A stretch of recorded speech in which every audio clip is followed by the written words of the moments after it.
We all love the first half of Deuteronomy 28. Blessed in the city, blessed in the field, enemies scattered, established as holy. But verse 15 changes the tone. But it shall come to pass, if thou wilt not hearken. The same covenant that promises blessing warns of consequence. And this is where many believers struggle, because we prefer promises without responsibility.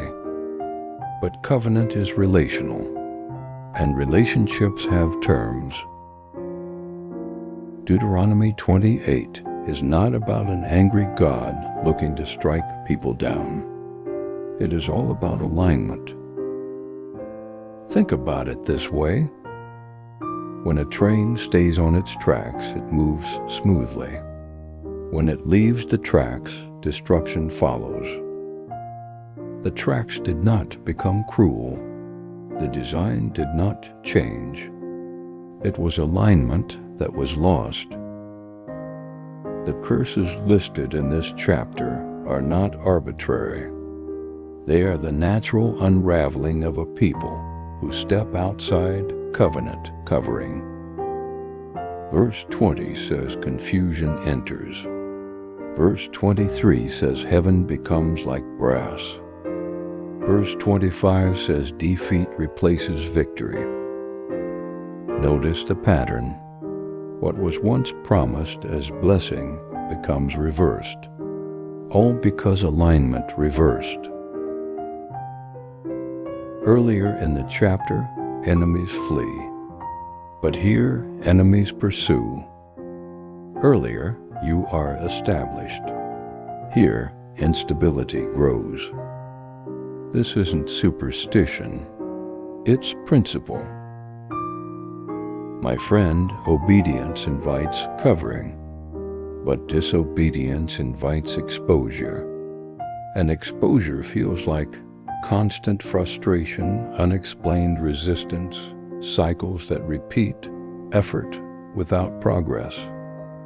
This is not about perfection. It's about direction. The question now stands, are we moving toward obedience or away from it? Most people don't wake up one morning and decide to rebel. They drift. Prayer now becomes occasional. Conviction becomes negotiable. Compromise becomes normal. And slowly, what once felt strong begins to weaken. Deuteronomy 28 is not just historical. It is diagnostic. It asks, where are you drifting? Because drift is subtle until the consequences are loud. Here's the powerful truth. The warnings in Deuteronomy 28 are not cruelty. They are mercy. God tells Israel in advance what disobedience produces. That is love. If a father warns his child about touching fire, is he harsh or protective? My friend, God reveals consequences, so repentance can happen before destruction does. Therefore, this chapter is not about fear. It's about awakening. Now, let's zoom out. The weight of Deuteronomy 28 shows us something profound, which is no one can keep covenant perfectly. Israel couldn't, neither can we, which is why Christ came. Jesus fulfilled what we could not. He carried the curse of the broken covenant. He became what Deuteronomy warns about, so that through him restoration is possible. This chapter points forward. It reveals the seriousness of covenant and the necessity of grace. And grace is not permission to drift. It is power to realign. Now, let's bring this home. If things feel out of order, if peace feels distant, if victory feels replaced by struggle, the question is not, is God against me? The question is, have I drifted from alignment?